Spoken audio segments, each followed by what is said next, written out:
Nice big group. Oh, thanks, Caitlin. We remembered this time. So welcome everyone to our final consult call for the Mental Health Technology Transfer Center Network, Advanced Topics in Strengthening Youth and Young Adult Peer Support. Today, we're going to be talking about supporting culturally responsive practice. So here is our little map of the MHTTC network. As you can see, we are coming at you out of the Northwest. That's that little brown region in the upper left. Caitlin and I work out of PSU, out of the Pathways Research and Training Center, in partnership with Northwest MHTTC, which is at the University of Washington. So we are aiming to reach the Northwest region, which is Alaska, Washington, Oregon, and Idaho, but we're always happy when anyone else from all the other colored regions join us. So a little bit about the Northwest MHTTC. They are all about technology transfer, disseminating and implementing evidence-based practices for mental disorders into our field, and the target workforce is behavioral health and primary care providers, school and social service staff, and others whose work has the potential to improve behavioral health outcomes for individuals with or at risk of developing serious mental illnesses.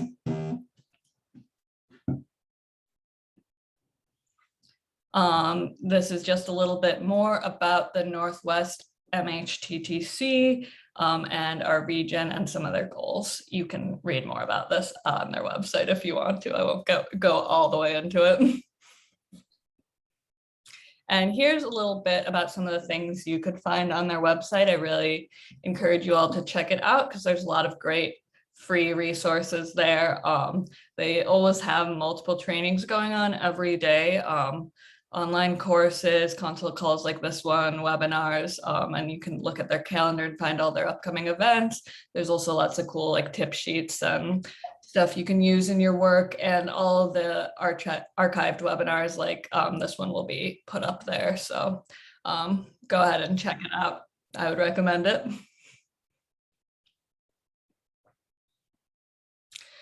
We just like to throw this up there at the beginning of all of our consult calls that the MHTTC network uses affirming, respectful, and recovery-oriented language in all activities.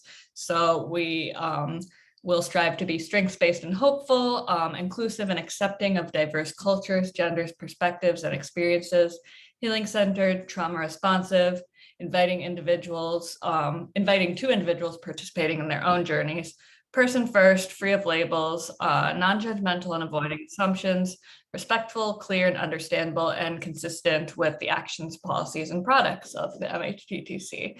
So we just encourage everyone to keep these values in mind as we're participating in our discussions today. And Caitlin and I will do the same. Yeah, thank you, Maria. I think that's especially important as we're talking today about being culturally responsive. One thing that I want to point out as we are talking about this, and we are trying to use affirming and respectful language and also be affirming and respectful of people from all backgrounds and all identities. Maria and I are talking about being culturally responsive. And as you might notice, we are both white. So feel free to call us out on anything that we might just need more understanding on. And I think that that's a great way also for us to leave our final webinar. Thanks for adding that, Caitlin.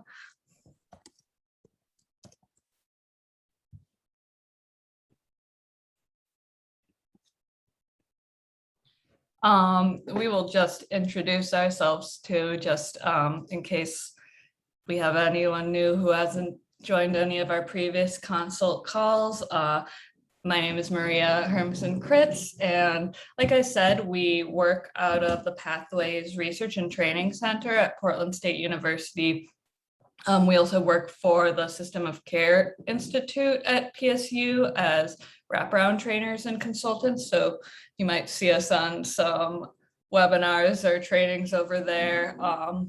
That's me on the right, obviously, with my pets, my Chihuahua Twinkie and my cat Clarence. We like to throw our pets up there because ever since we've been working from home, they, will make unexpected and uninvited appearances in our trainings and webinars. So we might as well introduce you to them now because you're probably going to be seeing some tails, some paws pop up in front of the camera. And just a little bit about my background. Prior to working at PSU, where I, have done research and training related to youth peer support and wraparound and just promoting more youth voice in systems. I worked as a youth peer support specialist and also supervising other youth peers in the Portland area. And with that work and the work I do now, I bring my own lived experience in youth serving systems. And I love to bring my own experience working with transition age youth to my work. So I'm super happy to do these consult calls about youth peer work because it's my favorite thing. And I'll let Caitlin introduce herself. Woo! Well, I love you saying that youth peer work is your favorite thing. Hi, everybody. For those of you that don't know me, my name is Caitlin Baird. I use she, her pronouns. And as Maria mentioned, I also work at Portland State University, currently working with the System of Care Institute as a wraparound trainer and consultant. But prior to that, worked with the Pathways Research and Training Institute as a program manager and a trainer for multiple projects that were focusing on how to support youth peers as well as supporting youth-driven practice. And prior to that, I also was a youth peer support specialist, specifically working with youth in the wraparound process. Then I was a supervisor for other youth peers who were working in wraparound, as well as working in crisis settings and working in the community-based outreach settings such as drop-in centers, et cetera, et cetera. So as Maria mentioned, for those of you who know what youth peer work is, that means that you bring your own lived experience into the field. And so I have the pleasure of doing that as well. And I'm really excited to be here with you all today for our final consult call to talk a little bit about how we can support cultural responsiveness in youth peer work.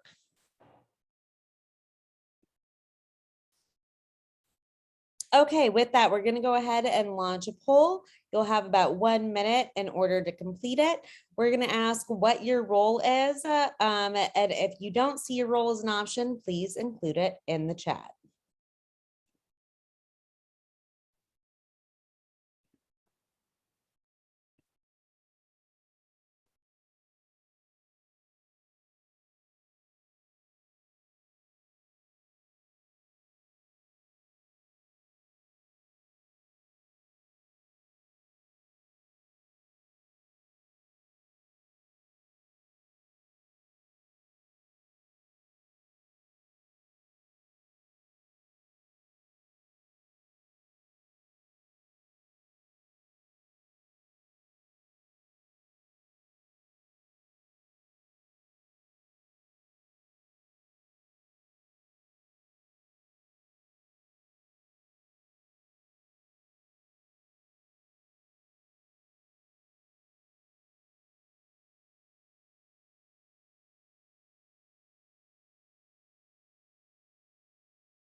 Looks like about 70% of us have voted, so I'm going to give folks another minute.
Okay, I think that all of us who are going to vote have, so I'm going to go ahead and end the poll. It looks like that we have quite a few youth peer support specialists. Thank you so much for joining us. Always good to see fellow youth peer supports. We also have supervisors for youth peer support specialists, other peer supports, so that can include family partners, recovery specialists, etc. And then we have quite a few people who entered the roles in the chat. And it looks like today we have a communications associate joining us, as well as a vice president of an organization, case managers, care coordinators, a leadership coach, a rehabilitation technician, grant coordinators, a health equity director, mental health supervisors, program directors, system of care coordinators, again, more mental health therapists, a family support researcher, clinical directors, case managers, licensed professional counselors working with women for safe homes in Alaska. Welcome. A recovery peer support and youth partners. Always good to see you. And addiction services managers from Multnomah County. Welcome. Oh, hey, Yolanda. So thank you all for joining us today. It's always really good for us to have a diverse workforce because really these groups are about learning from each other. So I'm really pleased that we have all of you here.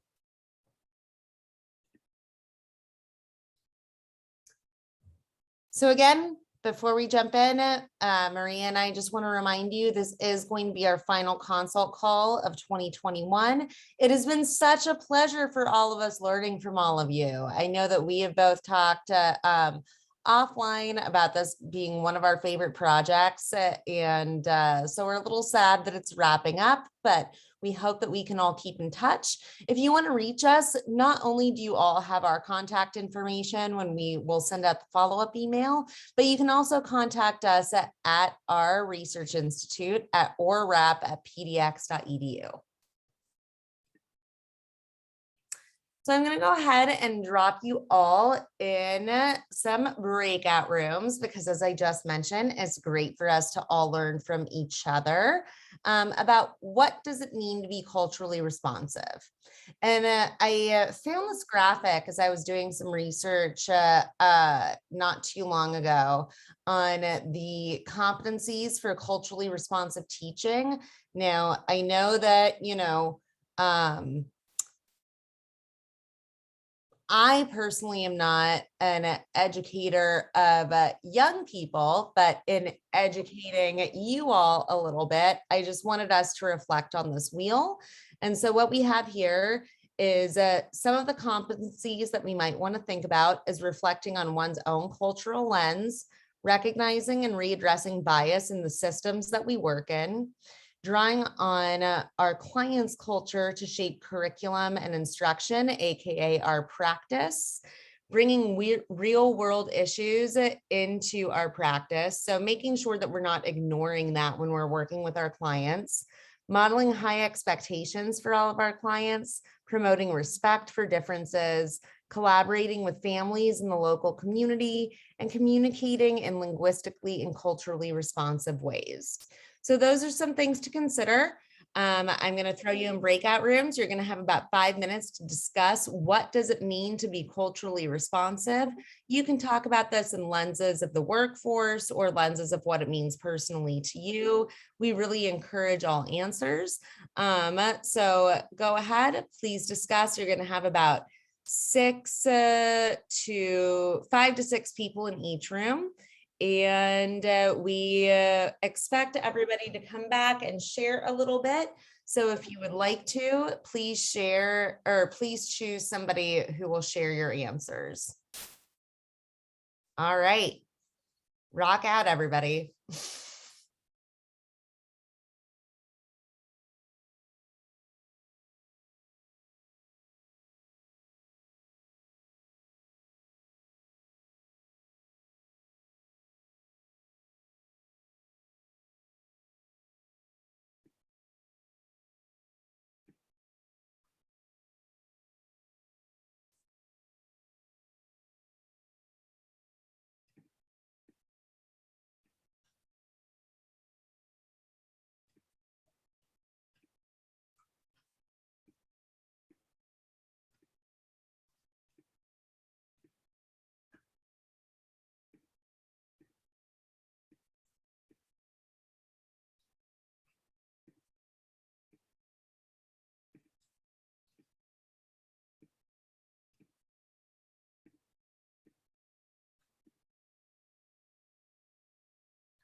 body isn't overloaded from processing all those extra waste products from undigested food, it can finally do its job the way it was meant to.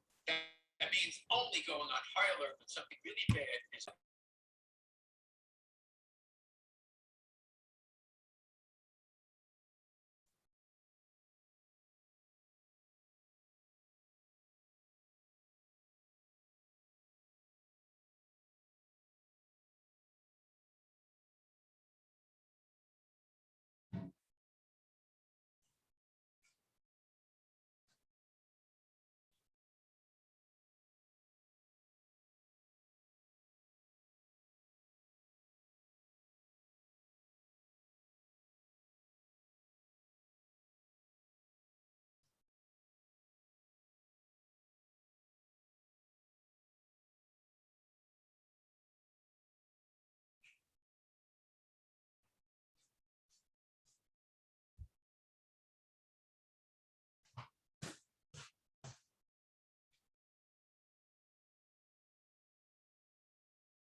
Okay, we're back. And my dog just knocked my laptop off my lap. So sorry if you guys heard like a weird crashing noise.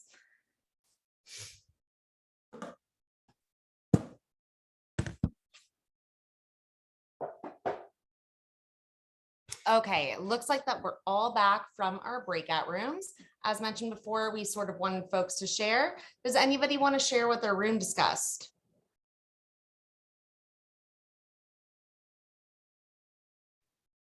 I think the person in my room brought up a very good point as far as like culture and how we look at culture often. What is one way with maybe different nationalities, but we also have to look at the age group that we're dealing with and being aware of the differences between the ages that we service. So I thought that was a really good point. Yeah, that's a great point. I know that Marie and I often in trainings talk about youth culture because that's a totally different thing, right? I know that when I was a youth peer support specialist, I felt super tapped into that. And now, even though I love watching TikTok videos, if somebody asked me how to make a TikTok, I have no idea what that's going to look like. So I'm not super tapped into youth culture anymore, right? But that's an important thing, especially like when we're considering the age group of clients that we're working with, because that's going to look different depending on what generation they're in. Yeah, thank you, Kendra. Anybody else want to share what their group talked about? Keeping on that same thing, someone in our group mentioned that you have to meet youth where they are. Not only is our 15-year-olds living in a completely different world than we were living in at 15, but youth are either going to give a lot or they're not going to give much at all. You just need to meet them wherever that is, accept happily what they're giving you, and just start from there. Yeah, absolutely. And I think that's a big part of being youth driven as well, right? Sorry, my dog, I'm just going to show you guys what I'm dealing with right now. So my dog is right next to me and demanding a lot of attention. But yeah, I think that's a big part of being youth driven too, right? So that kind of intersects with a lot of our principles, not just being culturally responsive, but making sure that we're letting youth drive the process as well. Yeah, thank you, April.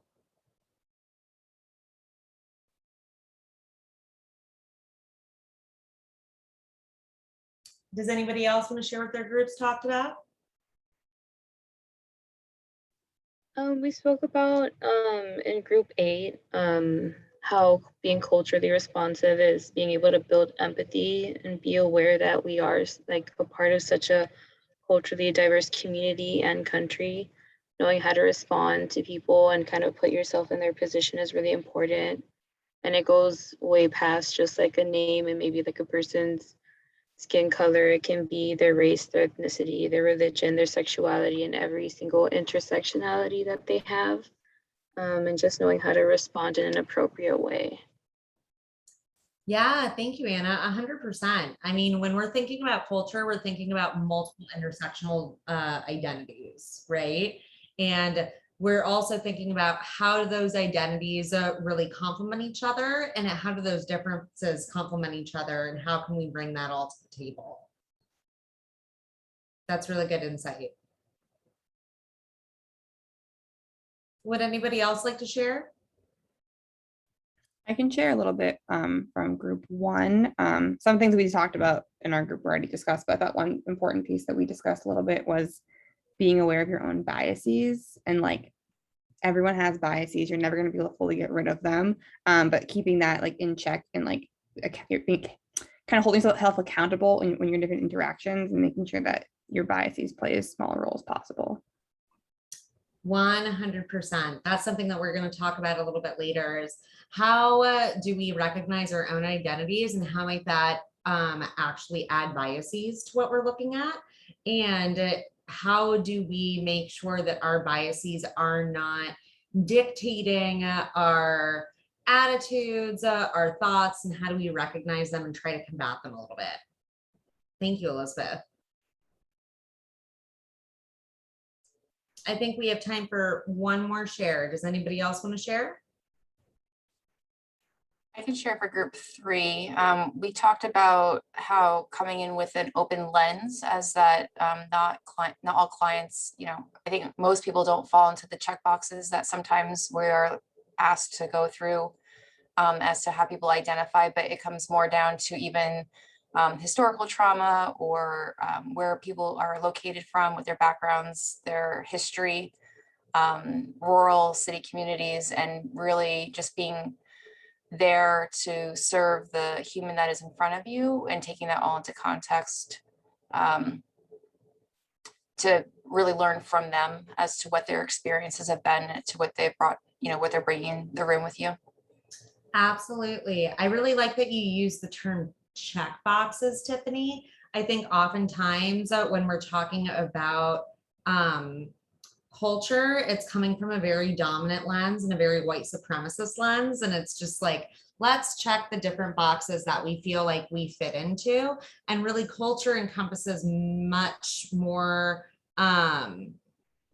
diverse backgrounds, experiences, histories, things of that nature. We don't just define ourselves by, these different check boxes. So I really appreciate that you brought that up.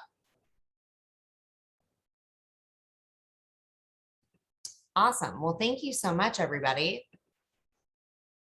All right, and I'm going to throw it to Maria to talk just a little bit about how we can think about culture in a broader lens.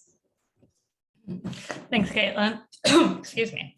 So I think a lot of you already kind of were beginning to touch on this, but when we think about culture, we really want to go beyond just thinking about somebody's race and ethnicity. Obviously, that's a really important part of culture and going to be one of the first things we notice about someone when they walk in the room. So it's obviously going to impact them. And we don't want to come into meeting someone with like a colorblind attitude, right? We want to, take that into consideration when we're considering a person's culture. But we also want to consider things like, what are their values? What are their virtues? What kind of cultural practices do they use as an individual and as a family? And when we are working with families, we also want to consider like, what is their family culture? That's I think what we're getting at when we're talking about macro and micro culture. What do they do to celebrate important events to them as a family? Are they loud? Are they quiet? Do you want to like take your shoes off when you go into their home? Are they gift givers type of thing? Do they all like to eat dinner together like every night? Is that important? So just thinking about what kinds of questions you can ask to figure out what is important to them and what it is that makes up the family's culture or the youth's culture. What kind of ideas and attitudes a person holds is definitely a part of their culture.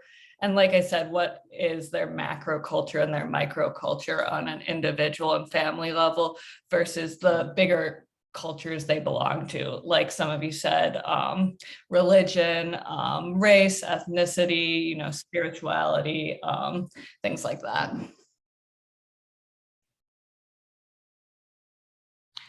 So I think we're gonna do breakout rooms again.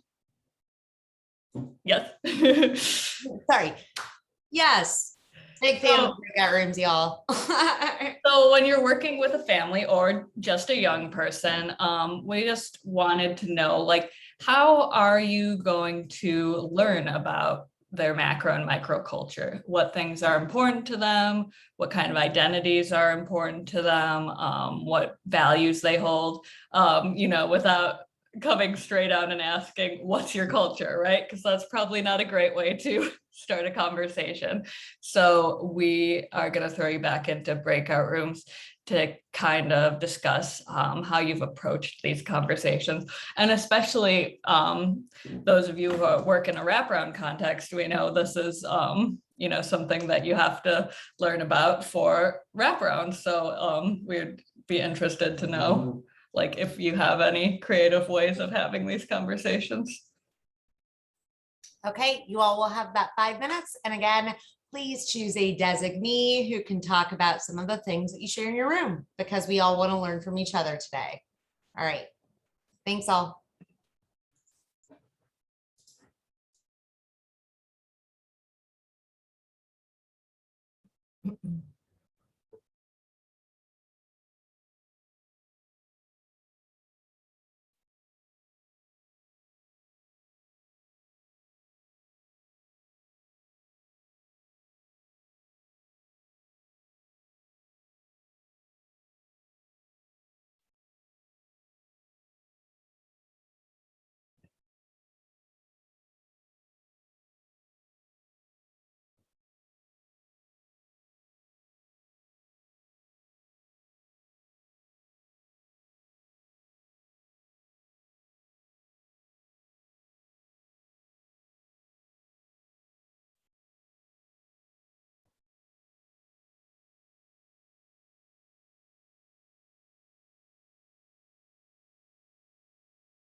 Yes, yes, Jude.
Okay. It looks like most of us are back. Does anybody want to share what was discussed in your group? Hi, this is room 3. We talked about how did we respond to the families, macro and micro culture.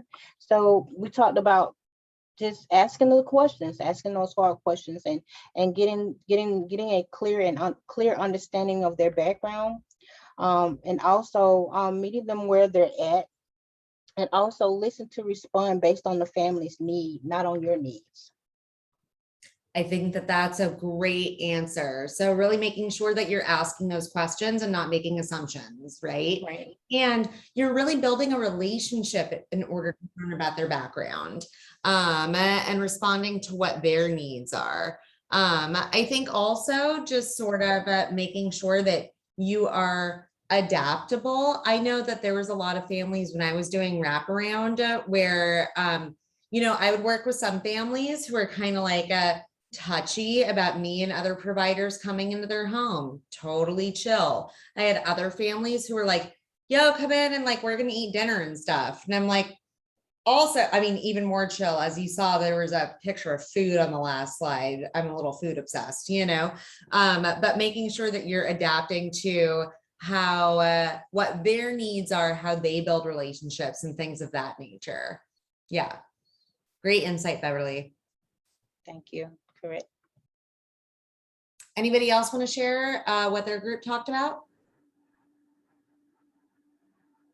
There wasn't anyone officially elected to speak for our group, so I'll be the write-in candidate for that. And I'm not Yolanda Gonzalez. I'm Frederick Staten. I actually used her login. I work for Multnomah County, so sorry about that.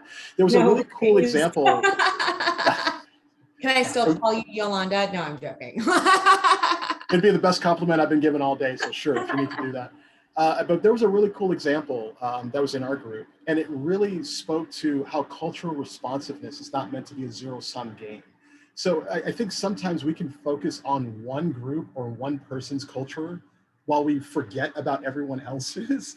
And so we actually have to think about culturally responsiveness in an entire ecosystem, and not just thinking about how do we serve this one person, but how do we respect everyone's culture within the same clinical ecosystem to make sure that everyone's culture is being responded to adequately and appropriately. And so it's not a choice between one cultural responsiveness population or another. We have to almost think about this as a collective. So that's one of the things that came up in our group, and it was a really good point that was made.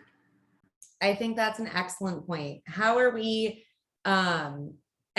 just to expand on that a little bit, it's like, how are we using some of our skills, not just as people who are in the realm of social work, but just in, our own relationship building methods to respond to anybody that we're encountering, rather than focusing, I think, on like one specific person or group. Yeah, thank you. Does anybody else want to share? I can share for our group. So we had kind of talked about more like specific examples of how we might like learn about families, macro and micro culture. And someone in our group had given a really great example in like younger populations, how they use play therapy and like are excuse me, observing like what things the youth is gravitating to, or like how they're observing like what's around them.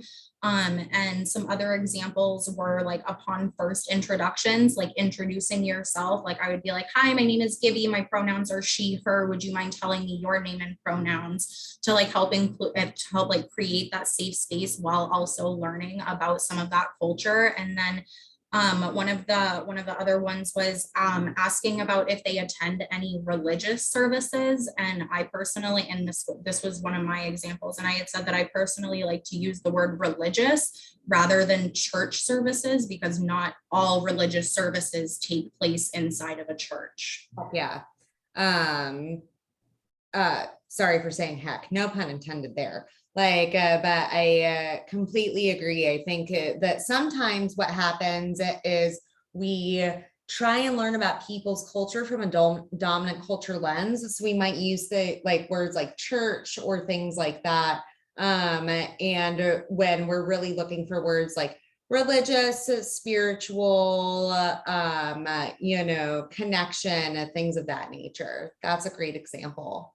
That reminds me of how Caitlin and I were looking at this tool about how to learn about somebody's culture, and it was in the spirituality section, and it had examples of questions to ask, and it was like, what do you do on a Sunday?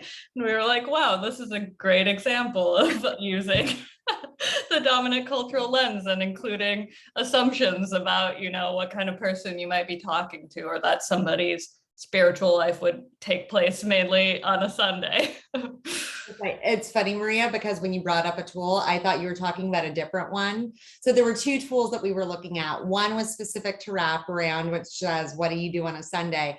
But also Maria and I, many a moon ago, when we were youth peer support specialists, were working with a tool called the 40 developmental assets. Not to knock it completely, but one thing that it does ask is like, what religion are you a part of? Which is making the assumption that you identify with any religion in the first place, right? So I think that when we talk about cultural responsiveness too, we want to think about what are the tools that we're using and how do we want to sort of adapt those to make sure that they're really inclusive of everybody and not just coming from a dominant culture lens.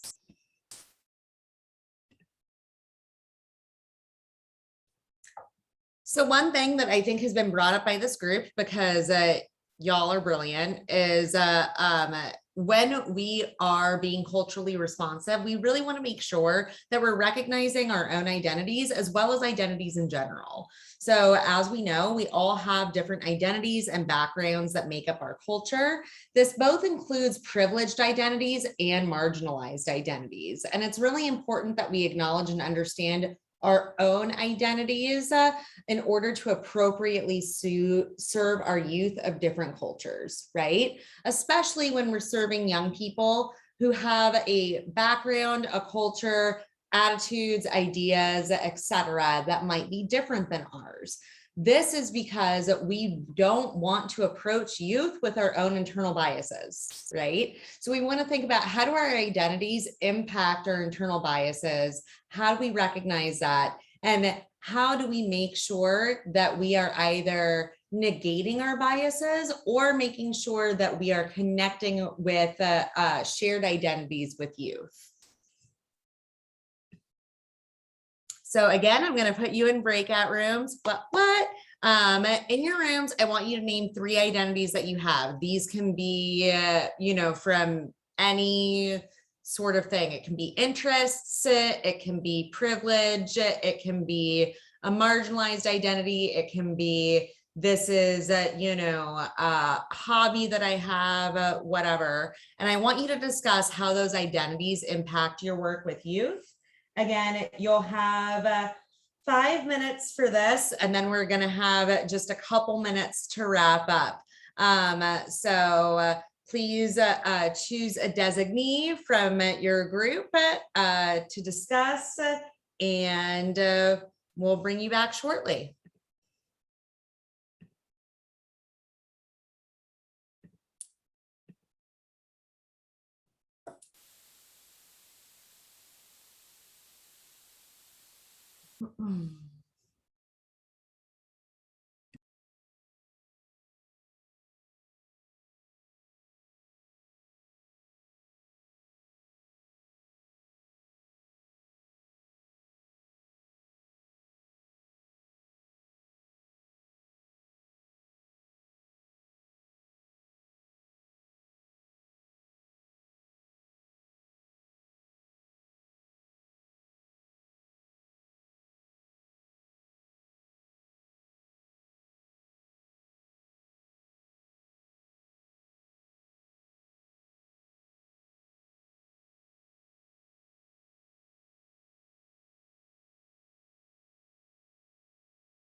Okay, welcome back, everybody. Sorry that there was such a short amount of time for such a rich discussion, but I'm wondering if anybody would like to share some of the discussion that happened in their group.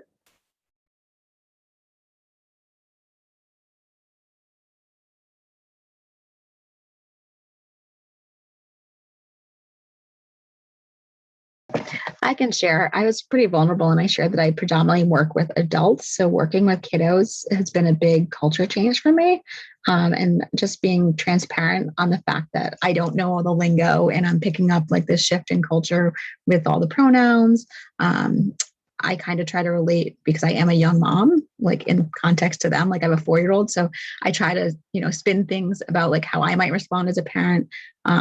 And then also I share that I was a former athlete. So I try to connect with them if they're into sports somehow, some way. But we also had a little tidbit about once you become a mom, how much our identity is focused around that and how much, we don't realize how much we have changed and fluctuate, with that new role. 100%. And I really appreciate you bringing up like that if you're new to working with someone, that's okay. And admitting that and being like, hey, educate me, I'm new, is a totally normal thing to do. Yeah, thanks for sharing that, Jessica. Would anybody else like to share real quick before we wrap up?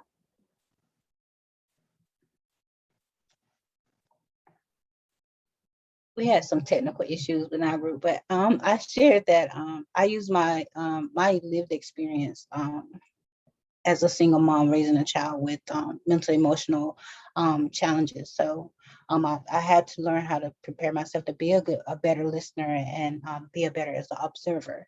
So that's what we shared. I think that's a really great insight, Beverly. Like, how do we use our own experiences to be better listeners and better observers? And then how does that connect to how we're working with our young people or other clients that we might be working with? Excellent. Thanks, y'all. Before we wrap up, are there any final questions?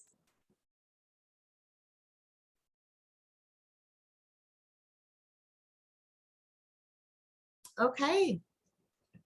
Well, this has been a great final webinar for both Maria and I. After today's session, you will receive a survey via email, so keep an eye out for that. Even though this is our final webinar, it's really helpful for us to learn a little bit about how this has impacted you and any other subjects that you want to learn about in the future. Since Maria and I do host other trainings, we do not offer CEUs for today's session. I apologize, but if you need proof that you attended, you can show your supervisor that email. The survey is only about 5 minutes to complete, so please go ahead and do that. It is a confidential evaluation, and you can always visit us online or find any of our webinars at the MHTTC website or by receiving our newsletter.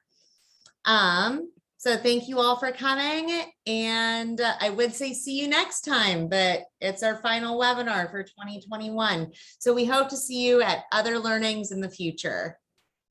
Thank you all. Thanks for all your insights. It's been fun. Take care, everybody.